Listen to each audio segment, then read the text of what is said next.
Dime qué son los secretos de tu alma. Dime cuál es el camino de tu divino amor. Les Racines du ciel, une émission de Frédéric Lenoir, avec la participation de Lélie Anvar, réalisée par Marie-Christine Closet, préparée par Marie Dalquier, avec à la technique Michel Mestre. Alma llena de luz y de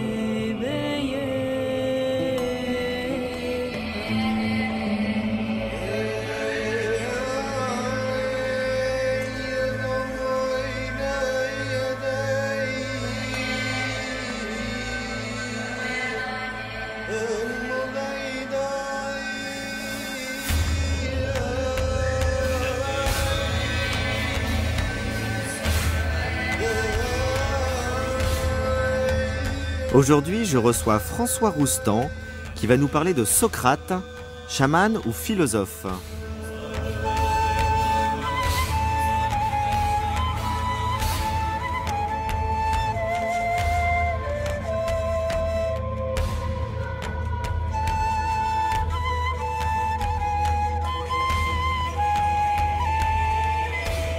François Roustan, vous êtes thérapeute, dissident de la psychanalyse, comme vous le dites vous-même, vous nous l'expliquerez après pourquoi. Vous menez depuis des années une réflexion sur l'hypnose et vous avez publié de nombreux ouvrages, parmi lesquels une trilogie importante, La fin de la plainte, Il suffira d'un geste et Savoir attendre chez Odile Jacob, qui vous range parmi les auteurs les plus originaux en France dans ce domaine. Et nous vous recevons aujourd'hui pour votre dernier livre, publié en 2009, Le secret de Socrate pour changer la vie, toujours chez Odile Jacob. Alors, pourquoi est-ce qu'on a intitulé cette émission Socrate, chaman ou philosophe? C'est pas le titre de votre livre, évidemment. Vous utilisez d'ailleurs assez peu l'expression de chaman ou de chamanisme, mais à la fin de votre ouvrage, vous donnez une citation de Henri Joly qui affirmait que Socrate ait été le dernier des chamans et le premier philosophe fait partie désormais des vérités anthropologiquement admises. Alors, j'ai trouvé extrêmement intéressant cette citation, parce qu'on a évidemment tous, dans la formation culturelle, universitaire qu'on a pu recevoir dans la tradition française, l'idée que Socrate est sans doute l'un des pères, voire le père de la philosophie, mais le dernier des chamans, ça c'est quelque chose évidemment qui n'a pas été beaucoup enseigné à l'université. Non. Alors dites-nous ce que ça peut signifier dans cette pensée et pour vous. Alors c'est certainement très compliqué, parce que c'est un terme très difficile à employer, étant donné que chaman renvoie à des hommes qui étaient en rapport spécial avec la nature et qui pouvaient éventuellement guérir dans des populations qui étaient liées elles aussi à la nature. Donc il y a un changement complet. Mais je voudrais te dire d'abord pourquoi on peut penser ça de Socrate. Il y a des textes, très peu, où on voit que Socrate a eu affaire quand même. Par exemple, dans Charmide, Socrate raconte qu'il a été initié spécialement pour guérir les maux de tête pour Charmide, et qu'il a utilisé aussi la pharmacopée. Mais c'est ça le tournant opéré par Socrate. Il n'utilise plus les charmes ou les drogues, il utilise la parole. Donc Socrate est un chaman et se présente comme chaman. On dit par exemple dans ce texte-là qu'il a été initié par un homme de Thrace, il dit lui-même.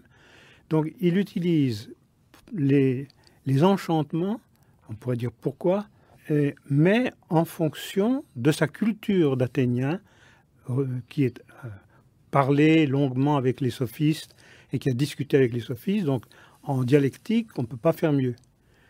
Comment Socrate, quel est le lien possible entre Socrate philosophe et Socrate thérapeute? Le dialogue socratique est fait pour conduire l'interlocuteur à ne plus pouvoir penser. La fameuse aporie à laquelle aboutit le dialogue socratique. Et ça, il pousse ça au maximum.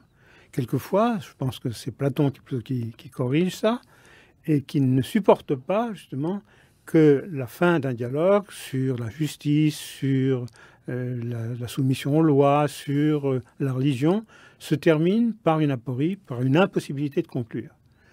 Mais il y a des dialogues, au contraire, qui sont typiques de la façon dont Socrate procède, à savoir, c'est dans Xénophon, un fameux dialogue avec Eutydème, où Socrate fait tout pour emmêler Eutydème, qui se prend pour un intellectuel, pour qu'il ne puisse plus penser. Alors, est-ce qu'on pourrait dire d'une certaine manière que Socrate cherche à apporter un peu de confusion dans l'esprit Oui. de ses interlocuteurs Tout à fait. et que ça, c'est ce qu'on retrouve dans les pratiques dites chamaniques ou l'hypnose? Oui, tout à fait. Par exemple, un homme comme Milton Erickson, qui est un grand hypnothérapeute américain, il avait un art extraordinaire pour mettre les gens en état de confusion. Pourquoi? Parce que ce qui est le premier obstacle à la guérison, c'est le fait de penser, de réfléchir, de mettre de l'ordre dans ses pensées. Et Socrate fait tout pour empêcher l'interlocuteur à pouvoir mettre une idée à la suite d'une autre. Il y a une phrase qui revient dans le texte, c'est l'interlocuteur qui dit « Ukoida oti lego ». Je ne sais plus ce que je dis. Pourquoi ça? Parce qu'il s'agit de détacher l'interlocuteur de son système de pensée actuel afin de lui permettre d'élargir son champ de perception afin qu'il puisse de nouveau renouveler son existence. Est-ce qu'on pourrait dire qu'il faut l'amener à lâcher prise, à perdre le contrôle d'une certaine manière? Oui, tout à fait. Là encore, ce sont des mots qui sont employés très souvent à propos de l'hypnose. On ne sait plus très bien ce que l'on dit. Lâcher prise, ça veut dire être incapable de penser et d'expliquer. Parce qu'on peut dire que nos thérapies actuellement en Occident, depuis des dizaines d'années, consistent à dire si je comprends mon symptôme, je vais pouvoir guérir. Alors, je pense qu'il n'en est rien. C'est pour ça que vous êtes un dissident de la psychanalyse. C'est pour ça, entre autres, que je suis un dissident de la psychanalyse. Mais ça serait une longue histoire à raconter, parce que ça ne s'est pas fait tout seul. Moi, mon expérience de la psychanalyse, c'était très clair, très pointu, à savoir, pour moi, c'était ne pas pouvoir parler, ne pas pouvoir expliquer, afin que des forces vitales puissent prendre la place. C'est-à-dire que nous vivons dans un état d'inhibition qui est souvent renforcé précisément par l'explication et par la volonté de comprendre. Même Lacan soulignait « méfiez-vous de comprendre ». Après, on a ajouté « méfiez-vous de comprendre trop vite ». Mais non, méfiez-vous de comprendre. C'est-à-dire que quand on croit comprendre, on croit qu'on va changer, on ne change pas par la compréhension. Et en même temps, est-ce que pour autant, il faut critiquer le processus de compréhension au sens de mise à jour de l'inconscient par une prise de conscience de quelque chose qui était inconscient? C'est pas négatif en soi. Ça suffit peut-être pas pour changer, mais c'est Oui. pas négatif en soi. C'est pas négatif, mais c'est inutile. D'abord, il faudrait qu'on m'explique ce que ça veut dire de laisser parler l'inconscient. Laisser parler l'inconscient, ça peut se faire dans les rêves, mais ça peut se faire aussi brutalement par le laisser apparaître des instincts et des forces vitales. C'est ça qui est fondamental.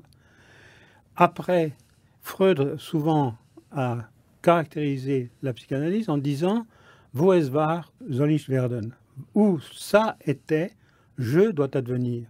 Donc c'est ça la prise de conscience. Il y avait des choses qui étaient inconscientes qui deviennent conscientes. Moi je pense que la guérison c'est exactement l'inverse. Wo ich war, soll es werden. Où je étais, ça doit apparaître. C'est-à-dire la disparition du sujet en tant que tel. Je n'ai pas à être sujet pour guérir. C'est tout le contraire. J'ai au contraire à participer aux circonstances de ma vie, à participer à tous les paramètres de mon existence. C'est ça qui compte.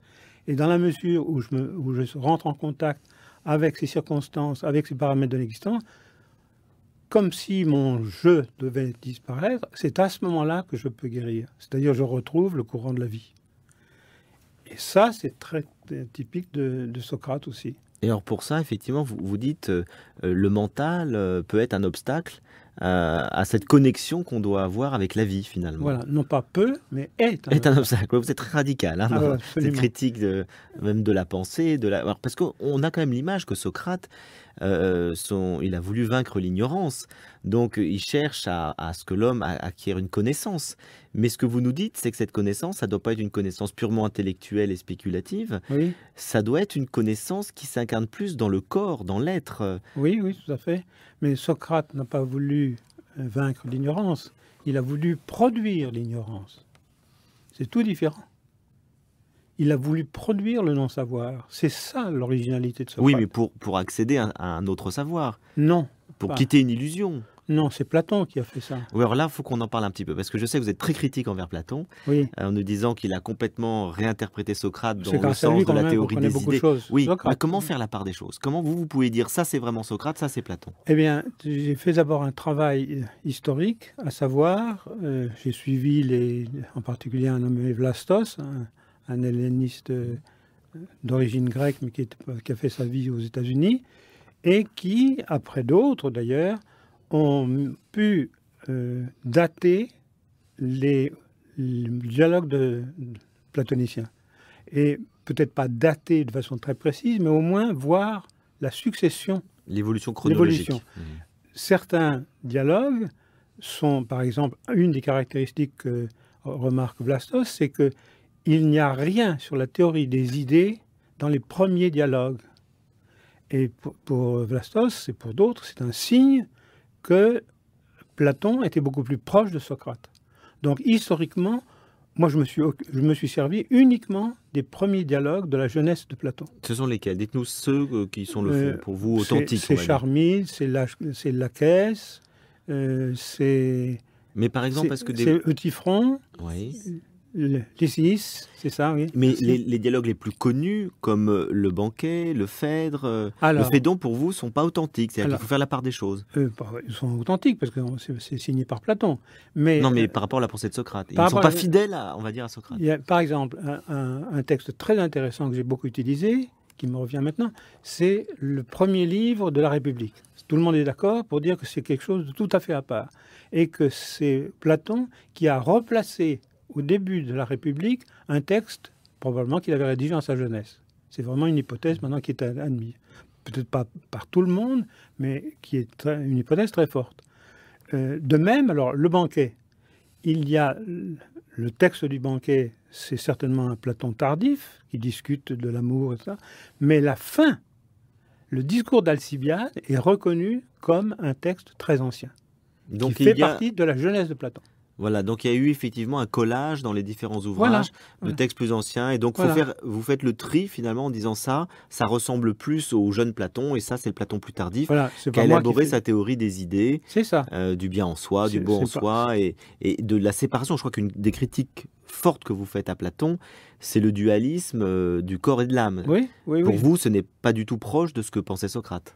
Non, à la fin du premier livre de la République, il y a toute une série de distinctions âme-corps qui apparaissent et qui font écho au début du second livre de la République. Dans le texte le premier livre de la République, on ne voit pas cette différence, cette distinction faite entre âme et corps. Si ce n'est ce qui relève de l'âme, c'est la gymnastique, c'est une distinction très connue en Grèce, ou au contraire, ce qui relève de la grammaire. Mais cette distinction âme-corps, où il y aurait une attention à l'âme comme ayant une spécificité et une indépendance, ça, c'est pas dans les textes primitifs. C'est pas dans le jeune Platon, disons. C'est pas Mais dans- vous êtes convaincu que Socrate ne pensait pas ça? Que tout ce qui est dit, par exemple, dans l'apologie de Socrate, où il explique à ses disciples qu'il est important que son âme va rejoindre les dieux, et que Oui. donc il cultive la justice en vue d'une vie immortelle de son âme, tout ça vous Oh, paraît pas c'est beaucoup plus compliqué que ça. La vie immortelle, il en parle de façon tout à fait problématique. Dans le Criton en particulier, il dit on ne sait pas ce qui se passe. Et il dit, Mais au cas où, vaut mieux quand même cultiver son voilà, âme. c'est ça. Mais vraiment, c'est une ironie cinglante. Pour des croyants, c'est insupportable, ça. Est-ce qu'il y a la déesse? Est-ce qu'il n'y a pas la déesse? Mais enfin, on ne sait jamais. Alors, allons, préparons-nous quand même. Alors revenons-en justement à Socrate thérapeute. Mhm. Après ce petit passage pour essayer de comprendre que voilà, il y a à prendre et à laisser dans la lecture des textes de Platon. En tout cas, il faut être effectivement attentif à ce qu'il peut y avoir de Socrate et puis ce que Platon a pu rajouter par rapport à sa propre théorie. Donc pour vous, Socrate est essentiellement un thérapeute, c'est-à-dire c'est quelqu'un Mhm. qui vise finalement par la philosophie à transformer son interlocuteur, à le faire bouger, à le faire changer. Oui, tout Alors à fait. expliquez-nous un petit peu ce que ça veut dire. Par exemple, avec Eutydème, c'est dans Xénophon, ça. Eutydème se prend très au sérieux, rassemble beaucoup de livres, lit énormément, et Socrate s'aperçoit que c'est un petit prétentieux qui ne se soucie pas de lui, ne se soucie pas au sens de progresser dans quelque sens que ce soit. Et Socrate, par toute une série de moyens qu'il faudrait détailler et qui sont plus ou moins spécieux d'ailleurs, parce que Socrate use du raisonnement avec une légèreté inimaginable. Par exemple, un des procédés de Socrate, c'est de dire « vous dites quelque chose du point de vue général, mais en particulier, ça ne vaut pas ». Et si au contraire quelqu'un parle d'un cas particulier, il dit « mais en général, ça ne vaut pas ». Il joue tout le temps une argumentation qui est frauduleuse. Et ça ne gêne pas du tout Socrate. Alors qu'on ne me dise pas que c'est un philosophe rationaliste, c'est pas vrai. Oui, c'est Et ça, c'est dit explicitement par des grands spécialistes. Moi, je me suis beaucoup appuyé dans mon travail sur les travaux de Rossetti, un professeur de philosophie de Pérouge, et qui explique tout à fait en détail comment Socrate ne raisonne pas. Le but de Socrate, c'est pas de raisonner, c'est de piéger l'autre. Et qui finalement ne peut plus s'y retrouver. Parce que, comme vous le disiez très bien tout à l'heure, le premier temps d'une thérapie, c'est de créer un état de confusion. C'est-à-dire où les idées, je ne peux plus m'appuyer sur la connaissance. Ouais, je ne peux plus m'accrocher à ce qui, jusqu'à présent, me... Mes croyances, Ouais. mes connaissances, mes certitudes, c'est fini. C'est ça le premier temps de la thérapie. C'est-à-dire un état d'ouverture tout azimut. Et vous parliez tout à l'heure de mon rapport à la psychanalyse. Combien de fois j'ai dit aux psychanalystes, c'est curieux, vous qui êtes pour un questionnement radical, vous ne questionnez même pas les textes de Freud. Pourquoi faudrait-il croire que Freud a dit la vérité? Pourquoi faudrait-il croire que Lacan dit la vérité? Mais c'est pas possible. Tant qu'on n'a pas questionné radicalement ces textes-là, on ne commence pas, je dirais moi, à vivre. Quand on croit encore à quelque chose, on est foutu.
Vous êtes sur France Culture dans l'émission de Frédéric Lenoir, Les Racines du ciel, en compagnie de François Roustan qui nous parle aujourd'hui de son livre Le secret de Socrate pour changer la vie.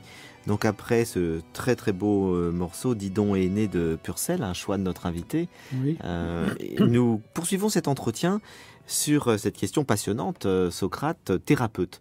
Alors, on a déjà évoqué le fait qu'il y avait un parallélisme possible entre ce qu'est la thérapie de type chamanique, entre l'hypnose également, avec l'hypnose. L'image qu'on a un peu aujourd'hui dans le vocabulaire courant en Occident, on dit que ce sont des thérapies qui provoquent des états modifiés de conscience.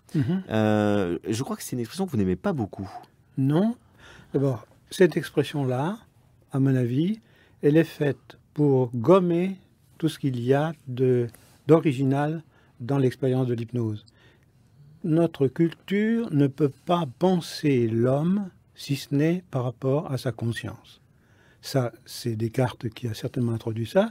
C'est Locke qui a vraiment poussé les choses jusqu'à la catastrophe. On n'aurait d'identité que par la conscience. C'est-à-dire, on n'a plus de corps, on n'a plus de participation sociale, on n'a plus de vie à l'égard du cosmos, on est une conscience. Oui. Encore hier, j'entendais un biologiste qui est très très compétent, un monsieur qui est au Collège de France, on lui a demandé, mais l'identité, alors qu'est-ce que c'est? Il dit, l'identité, c'est simplement le fait de se remémorer ce que l'on a été et de refaire ses souvenirs. Mais c'est pas possible, ça. Ce qui revient à limiter l'identité à la conscience de soi. Voilà, c'est ça. Donc ça, c'est incoercible pour nos contemporains ou pour les gens de notre culture. L'homme se définit par la conscience. Mais c'est pas vrai. Il y a beaucoup d'autres éléments, et en tout cas, on ne se renouvelle pas par la conscience. La conscience, c'est un épiphénomène de la vie. On se transforme, on se change dans la vie par la vie, c'est-à-dire par la participation à tous les éléments qui la constituent. Alors, dans cette compréhension-là, où je comprends très bien que vous ne voulez pas réduire l'homme à la conscience, qu'est-ce que le chamanisme, l'hypnose ou Socrate vont produire comme modification, si ce n'est pas une modification de l'état de conscience, c'est une modification de quoi? De l'être, du rapport de l'homme au monde? Comment vous le définiriez? C'est exactement ça, une modification du rapport. Parce que qu'est-ce que c'est qu'un symptôme? Un symptôme, c'est une façon de produire quelque chose qui va être isolé, qui va vouloir, c'est des choses qui sont dites par exemple même dans Hegel, c'est très clair, un symptôme c'est une isolation dans une totalité. Qu'est-ce que va faire l'état hypnotique? C'est de faire cesser cette isolation pour reprendre contact avec l'ensemble des éléments qui constituent la vie. Autrement dit, moi je pourrais donner comme définition de l'hypnose, c'est un état dans lequel les circonstances, l'ensemble des paramètres de mon existence vont pouvoir me remettre en place. À la limite, je dirais, l'hypnothérapeute, c'est un rebouteux. C'est-à-dire qu'il remet les membres en place, les idées en place, alors que nous sommes toujours de guingois et que nous ne sommes pas installés dans l'existence. On ne sait pas de quoi on dépend. Et redécouvrir qu'on dépend d'une multitude d'éléments, d'une multitude de paramètres, d'une multitude de forces, c'est ça qui permet le changement. Resituer. Alors que le symptôme est l'effet d'une mauvaise situation. Et on voit ça même dans notre corps. Quand on est mal placé, eh bien, on n'est pas bien ou on se fait mal. Donc au fond, on pourrait dire que ce qui crée une maladie, qu'elle soit du corps ou psychique, c'est quelque chose qui s'est rigidifié, un blocage. Voilà, et qui s'est isolé. Donc il faut le remettre dans le mouvement. Voilà. Moi je dirais la thérapie par l'hypnose, c'est une thérapie musicale. Si on a affaire à un grand musicien, il ne pense plus pendant qu'il joue, mais il est tout entier fondu dans la musique. Et il ne fait pas de fausses notes. C'est vraiment cet état-là. Donc le travail hypnotique consiste à mettre le patient dans un état de relâchement, voilà, dans lequel il n'est plus dans ses pensées. Et en même temps d'attention à tout. Vous voyez, tous les éléments peuvent me conditionner et je les mets chacun à leur place. C'est ça. Mais vous avez tout à fait raison, c'est un état de déconditionnement. Donc c'est ce que Socrate essaye de faire par rapport à ses interlocuteurs, en les mettant dans cet état, on disait, de confusion, c'est ça, dans lequel ils ne sont plus tenus par leurs repères habituels. Tout à fait. Et le but, c'est d'arriver à quoi? Et d'arriver simplement à être comme un grand musicien ou comme un grand champion, à chacun à notre manière. De fait, arriver à être aussi à l'aise avec la nourriture abondante ou la disette, à être aussi à l'aise dans le fait de boire pas du tout, parce qu'il n'y a rien à boire, ou de boire beaucoup. Socrate n'est jamais saoul, et il est réputé comme un gros buveur. À être habillé de la même façon qu'il fasse une chaleur terrible ou au contraire quand il marche sur la glace, etc. Donc finalement, c'est arriver à dire oui à la vie comme elle se présente. Exactement. C'est une acceptation du réel. Voilà. Et alors, le mot acceptation a encore une connotation plus ou moins religieuse, mais simplement une ouverture à ce qui est. Simplement, je n'ai même pas à accepter, je suis déjà. Je suis la faim, je suis la soif, je suis le froid, je suis le chaud, et rien. D'où l'acceptation de Socrate, même de sa mort. Oui, tout à fait. C'est dans ce sens-là que vous l'interprétez. Tout à fait, oui, oui. Et il est indifférent, pas du tout au sens où il serait insensible. Ça, c'est le côté stoïcien qui apparaîtra plus tard. Mais c'est pas ça, non. Il est tout à fait à l'aise. Ce n'est pas différent. Ça ressemble un peu au bouddhisme aussi, ce que vous dites là. Ça ressemble beaucoup au bouddhisme, certainement. Tout à fait. C'est-à-dire, il n'y a pas à choisir autre chose que ce qui est. Enfin, une des définitions que je pourrais donner de l'hypnose, c'est on supprime la distance entre soi et soi. Un tout petit exemple, par exemple, je suggère à quelqu'un de sentir, par exemple, qu'il est une pierre, qu'il est un rocher, qu'il est une chose, pour supprimer la conscience, justement.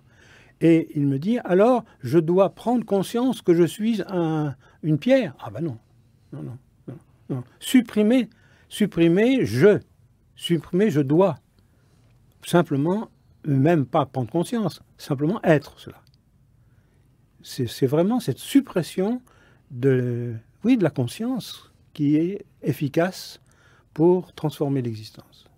Alors, on a le sentiment, quand on lit Platon, que toute la maïeutique socratique vise effectivement à permettre d'accéder à la vérité. Donc, il y a quand même... tout à fait, oui. Et c'est pas tout à fait la même chose. Mais non, c'est pas du tout ça. Et la maïeutique, c'est pas du Socrate, c'est du Platon.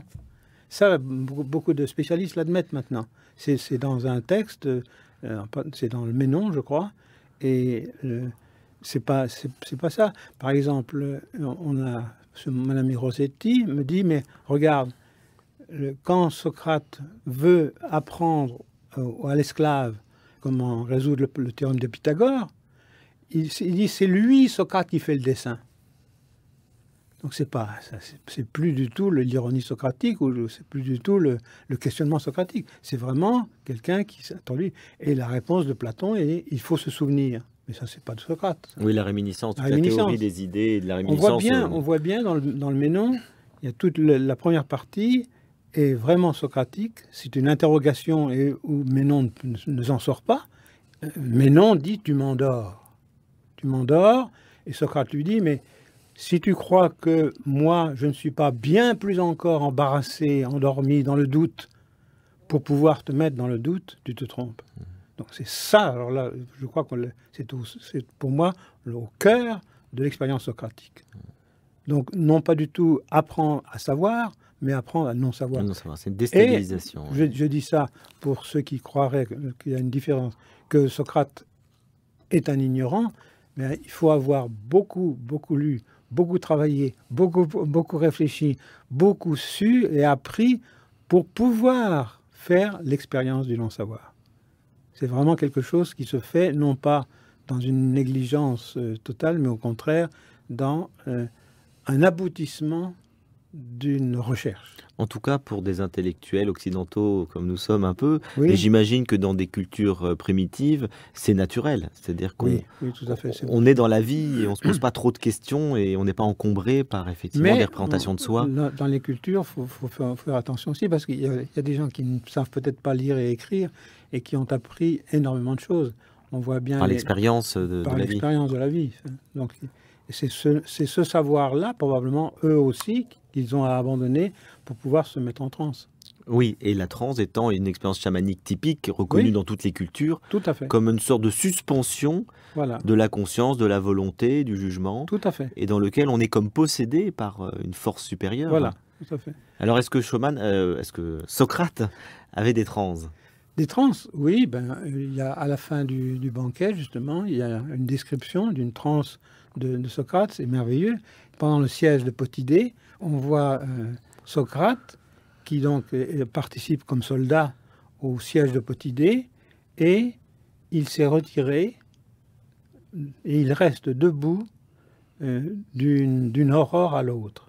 Et alors, il y a des détails amusants, c'est-à-dire que ses compagnons d'armes sont intrigués par son truc et se relaient la nuit pour savoir s'il triche, s'il ne se couche pas quelques heures. Et non, il reste immobile Voilà, toute la nuit. D'ailleurs, c'est dans les textes anciens, c'est la marque, par exemple, d'une authenticité. On dit, mais non, c'était vrai que Socrate est resté comme ça.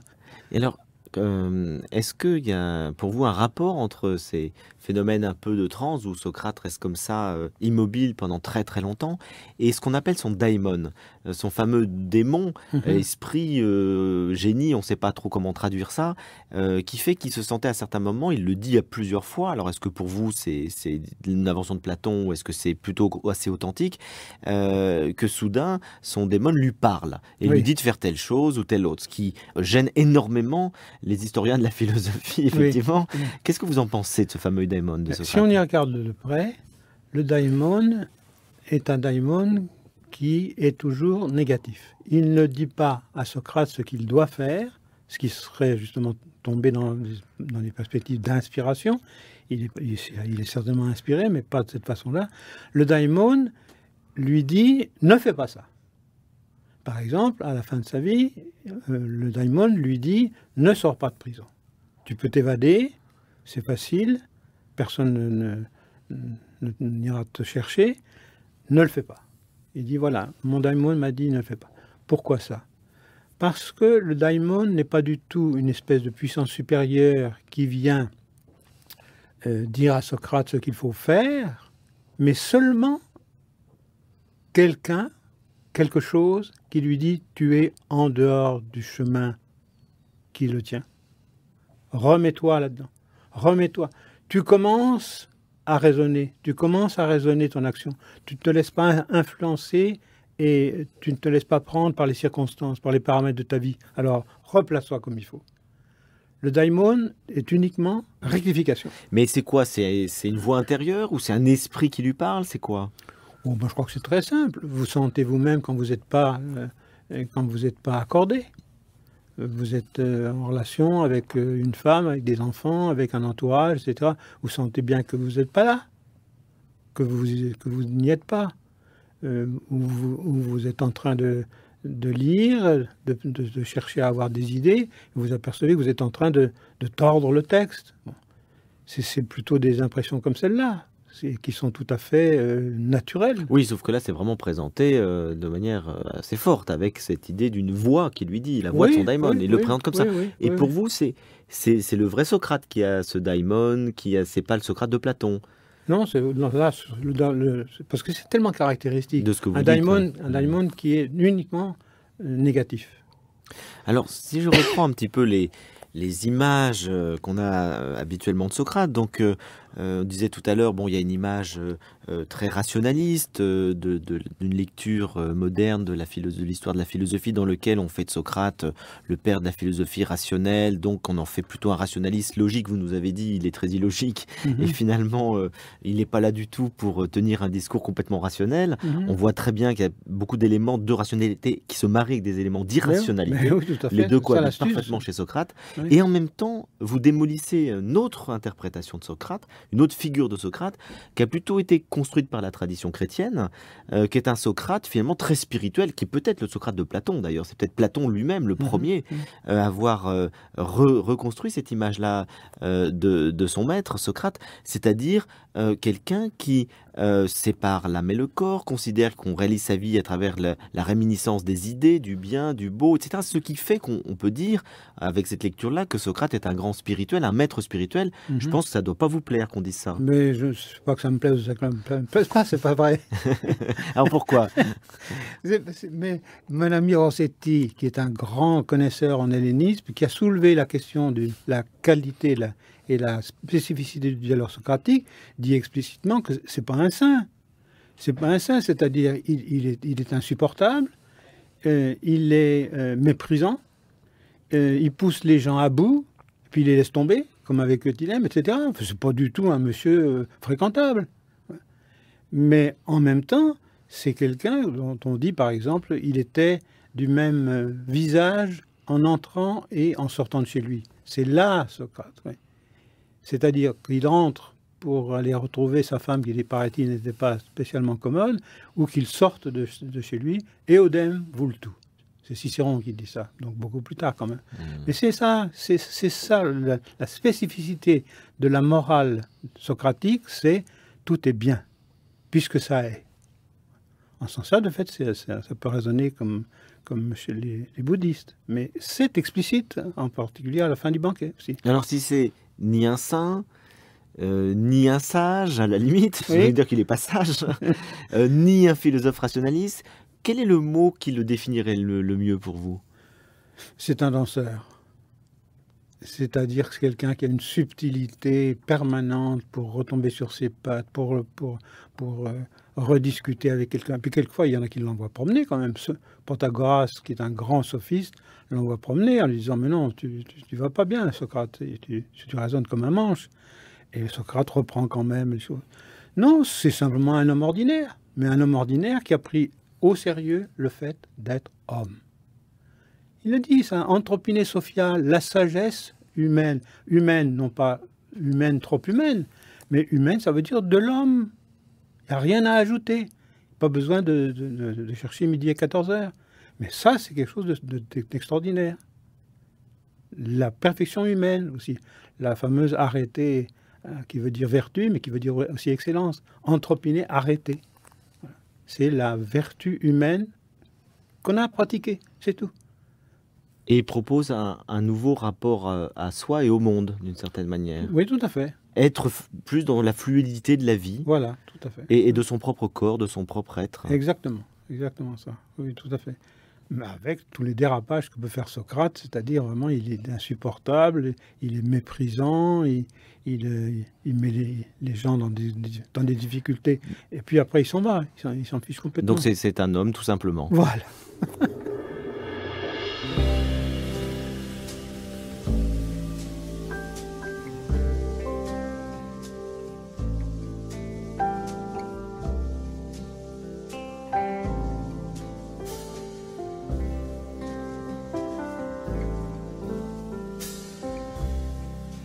Come away with me in the night.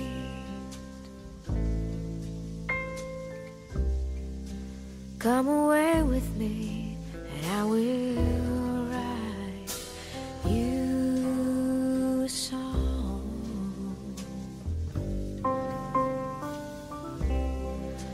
Come away with me on a bus.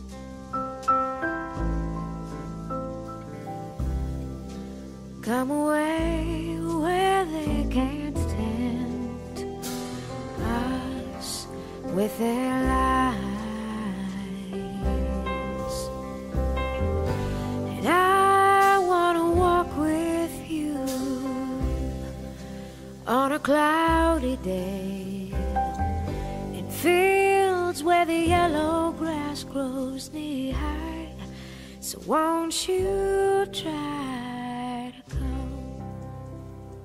Vous êtes sur France Culture dans l'émission de Frédéric Lenoir, Les Racines du Ciel, en compagnie ce soir de François Roustan pour parler de Socrate, chaman ou philosophe. François Roustan qui a publié chez Odile Jacob ce très beau livre, Le secret de Socrate pour changer la vie. Alors Lélie Anvar, bonsoir. Bonsoir. Vous allez, j'imagine, nous lire un texte de Platon pour nous parler de Socrate. Oui, c'est un texte de Platon. Je suis heureuse d'apprendre que le texte que j'ai choisi fait partie des anciens textes considérés authentiques, puisqu'il s'agit effectivement d'un passage de l'éloge d'Alcibiade, de l'éloge qu'Alcibiade fait de Socrate à la fin du banquet. Et c'est très intéressant d'ailleurs cet éloge, puisque ça vient après toute une série de discours sur l'amour. Et au lieu de dire ce qu'est l'amour, Alcibiade dit ce qu'est Socrate. Et d'une certaine façon, il témoigne par là du fait que la seule présence de Socrate est une présence alchimique qui réveille l'amour. Et je crois que c'est peut-être ça qui fait de ce passage un des plus beaux passages, à mon sens, de toute l'œuvre de Platon, puisque, au fond, ce dont témoigne Alcibiade, c'est qu'il suffit que Socrate soit là. Évidemment, il faut aussi qu'il parle, et il dira même d'écouter les paroles de Socrate crée un trouble et une possession. Il va plus loin, il dit même entendre les paroles de Socrate rapportées crée ce trouble, cette possession. Et je crois que peut-être en tant que lecteur de l'œuvre de Platon, on a tous expérimenté à un moment ou à un autre cette expérience que cette parole rapportée, alors qu'elle soit authentique, pas authentique, de Platon ou pas de Platon, mais c'est vrai qu'il y a des moments où cette parole rapportée crée un trouble, en effet. Alors, ça passe de l'aporie à la possession, réellement, c'est-à-dire qu'on peut entrer dans quelque chose qui est quand même de l'ordre de l'extase. Et c'est pour ça, peut-être, que sa présence peut être considérée comme ensorcelante et troublante, et comme initiation en tant que telle. Vraiment, la présence de Socrate et sa parole est initiatique, par essence. Nous écoutons Alcibiade parler de Socrate. Pour ma part, messieurs, je ne risquerai pas de passer à vos yeux pour quelqu'un de complètement ivre. Je vous dirai sous la foi du serment quelles impressions j'ai ressenties et ressens encore maintenant à l'écoute des discours de cet individu. Quand je lui prête l'oreille, mon cœur bat beaucoup plus fort que celui des corybantes, et ses paroles me tirent des larmes, et je vois un très grand nombre d'autres personnes qui éprouvent les mêmes impressions. Or, en écoutant Périclès et d'autres bons orateurs, j'admettais sans doute qu'ils s'exprimaient bien, mais je n'éprouvais rien de pareil. Mon âme n'était pas troublée, et elle ne s'indignait pas de l'esclavage auquel j'étais réduit. Mais lui, il m'a bien souvent mis dans un état tel qu'il me paraissait impossible de vivre comme je le fais. Et cela, Socrate, tu ne diras pas que ce n'est pas vrai. En ce moment encore, et j'en ai conscience, si j'acceptais de lui prêter l'oreille, je ne pourrais pas rester insensible, et j'éprouverais les mêmes émotions. En effet, il m'oblige à admettre qu'en dépit de tout ce qui me manque, je continue à n'avoir pas souci de moi-même alors que je m'occupe des affaires d'Athènes. Je me fais donc violence, je me bouche les oreilles pour échapper aux sirènes, je m'éloigne en fuyant pour éviter de rester assis là à attendre la vieillesse auprès de lui. Souvent, j'aurais plaisir à le voir disparaître du nombre des hommes, mais si cela arrivait, je serais beaucoup plus malheureux encore, de sorte que je ne sais comment m'y prendre avec cet homme-là.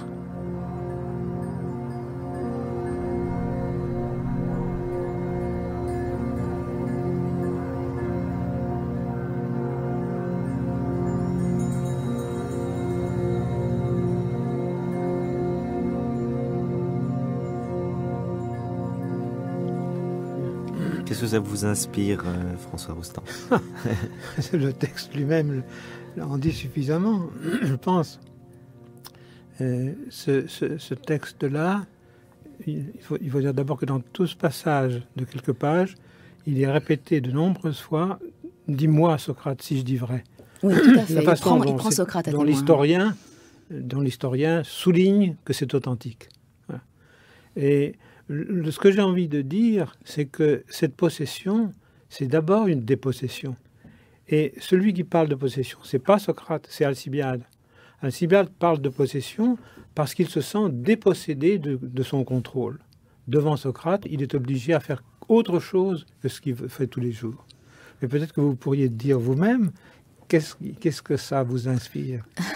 Oui, non, tout à fait. Vous avez tout à fait raison sur cette question de dépossession, parce que j'ai pas lu l'intégralité, j'ai un peu coupé le texte, mais il dit en fait, et quand je suis loin de lui, je redeviens mon moi ancien, c'est-à-dire l'Alcibiade, parce qu'Alcibiade, c'est quand même pas quelqu'un de très recommandable. Non. Et en même temps, Socrate l'aime, et il veut, d'une certaine façon, le déposséder justement de lui-même, et oui. Alcibiade sent cela, donc il est dans cette fuite, et en même temps, l'attirance extrême. Oui. Et c'est très touchant, et je crois que c'est quelque chose que tout le monde a pu expérimenter.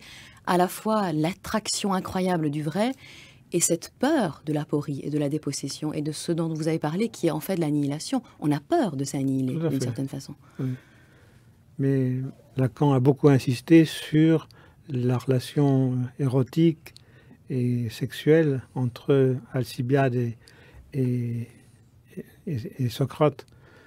Mon interprétation est tout à fait différente. Moi, je pense que Socrate était quelqu'un qui, de fait, a eu des relations avec des jeunes gens, mais c'était banal là-bas. Mais avec Alcibiade, il s'est tenu à l'écart. D'ailleurs, Alcibiade s'en plaint Oui, à un moment mais donné. Juste avant ce passage, ils s'en plaignent. Juste après ce passage, ils s'en plaignent. Oui, ça, c'est surtout ce texte-là qui est connu parmi pas seulement les lacaniens, mais les psychanalystes. Et on insiste beaucoup sur le rapport entre la sexualité de Socrate, qui est une sexualité de distance. Moi, je ne crois pas du tout que ce soit ça. C'est dans la circonstance, Socrate tient la dragée haute à Alcibiade. Ce qui est une manière de le déstabiliser. Absolument. Alcibiade, finalement, ne comprend pas très bien pourquoi Socrate ne le désire pas jusqu'au bout. Oui, c'est explicite. Oui, parce que Alcibiade est réputé très beau. C'est un acte thérapeutique pour Alcibiade. On pourrait dire ça. C'est de la confusion qu'il apporte. Absolument. Mais c'est aussi quelque chose de très méchant, enfin, de la part de Socrate. Parce que ce beau jeune homme, quand même, il ne demandait pas mieux. Et oui, parfois, ils font passer par là. D'ailleurs, il dira, Alcibiade, ce que me fait Socrate, c'est comme la morsure de la vipère.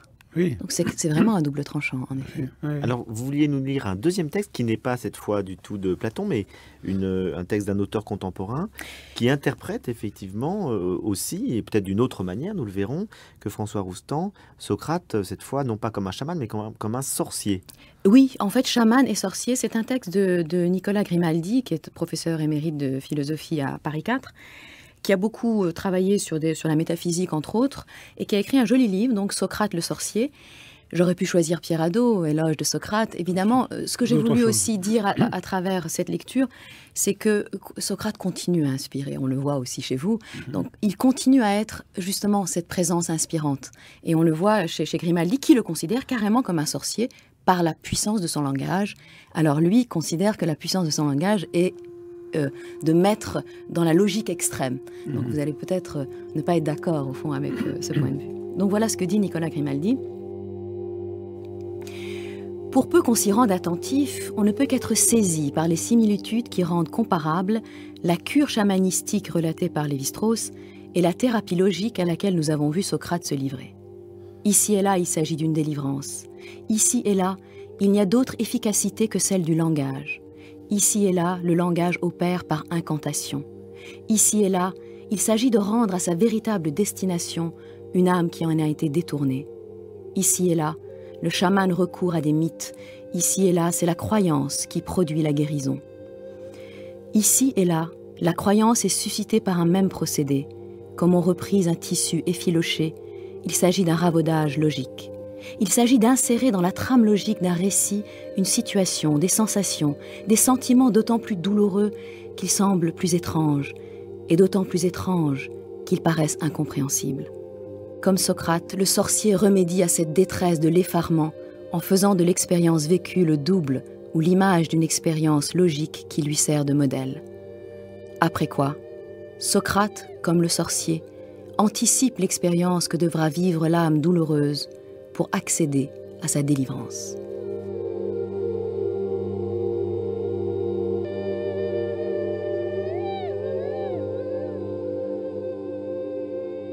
Qu'est-ce que vous pensez de cette interprétation? C'est certainement pas la mienne. Cette idée que ce serait un langage qui... Un langage qui mène la logique jusqu'à sa... Oui, c'est le langage de la logique. Je pense que c'est là-dessus que vous avez un désaccord profond, en fait. Oui, c'est pas du tout comme ça que je vois Socrate, même ce que je vois le dialogue socratique. Je crois qu'aucun professeur de philosophie ne sera gêné par ce texte. Oui, à commencer par Nicolas Grimaldi, oui, c'est ça. qui effectivement est professeur de philosophie. Oui, tout à fait. Parce que, justement, on met en avant la logique, la puissance de la logique, la puissance du verbe, alors que, à mon avis, Socrate, c'est quelqu'un qui retourne la question, qui fait douter de la valeur du langage. Oui, alors en même temps, c'est vrai, là j'ai lu qu'un court passage, oui. Mais le raisonnement de Grimaldi, justement, c'est de dire que cette logique de Socrate est quand même une logique très personnelle, et que c'est pour ça qu'elle a ce côté incantatoire et chamanique, parce que ce n'est pas une logique habituelle, et qu'elle est quand même faite, non pas pour mener à une vérité, mais pour mener à une aporie. Oui. Oui. Donc, je crois que sur ce point, il y a moi, ce qui m'apparaît intéressant, que ce soit chez vous, que ce soit chez Grimaldi, c'est qu'aujourd'hui, on a quand même un regard de plus en plus neuf sur Socrate.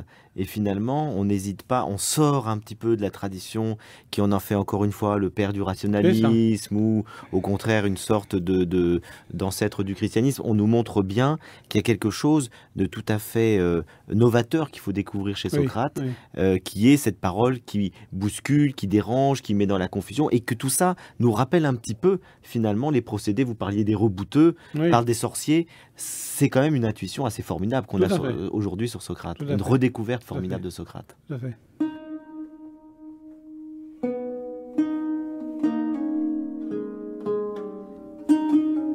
Je voudrais signaler l'actualité de notre invité, François Roustan. La sortie chez Payot d'un recueil de textes anciens intitulé Feuilles oubliées, Feuilles retrouvées, un très beau titre. Vous publiez également en poche chez Payot la réédition de 4 livres en fait, qui avaient été publiés aux éditions de Minuit. Un destin si funeste, Elle ne nous lâche plus, Lacan de l'équivoque à l'impasse et Le bal masqué de Giacomo Casanova. On voit que vous écrivez vraiment dans des registres très divers. Oui, c'est les circonstances. Je suis très sensible aux situations dans lesquelles je me trouve. Il y a plusieurs livres que j'ai écrits aux États-Unis quand j'étais professeur de français à Baltimore, et puis d'autres qui ont trait à la psychanalyse. Et parce que c'est aussi en écrivant que je me suis peu à peu détaché de la psychanalyse, en étudiant les textes de Freud et en rendant compte de ma pratique. Et Socrate, c'est un peu ça aussi. Le livre dont je vous parlais tout à l'heure, qui m'a marqué beaucoup dans mon enfance et qui peut-être me fait comprendre beaucoup de choses de ce que j'ai pu faire, c'est un livre intitulé L'abandon à la providence divine, un livre écrit par une dame de Lorraine, de Nancy. Une anonyme, donc on ne sait pas son nom. On ne sait pas son nom, qui a été repris par un nommé Caussade, un jésuite, et qui vient d'être réédité de façon très critique chez Jérôme Milon. C'est vraiment un Et c'est un texte du XVIIIe siècle, XVIIIe siècle. Oui. Et qui est un livre qui donc vous a éclairé dans... Alors là, dans ma jeunesse, tout à fait. Mais aussi par rapport à tout ce que vous nous avez dit un petit peu sur Socrate, sur le regard que vous portez sur la vie. Oui, tout à fait. C'est certainement... je relisais encore une page ce matin, c'est uniquement une comparaison avec la musique. Le musicien n'a plus besoin de règles, n'a plus besoin d'exercice, il est en harmonie. François Roustan, c'était un plaisir de vous avoir accueilli dans les Racines du Ciel. Eh bien, merci beaucoup parce que vous m'avez aidé à parler et je vous remercie beaucoup.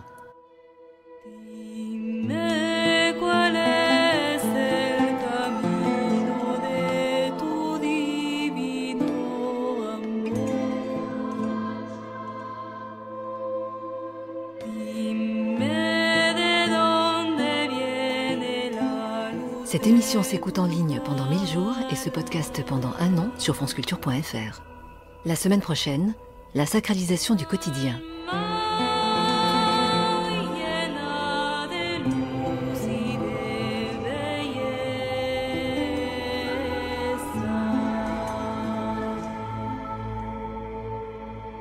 Oh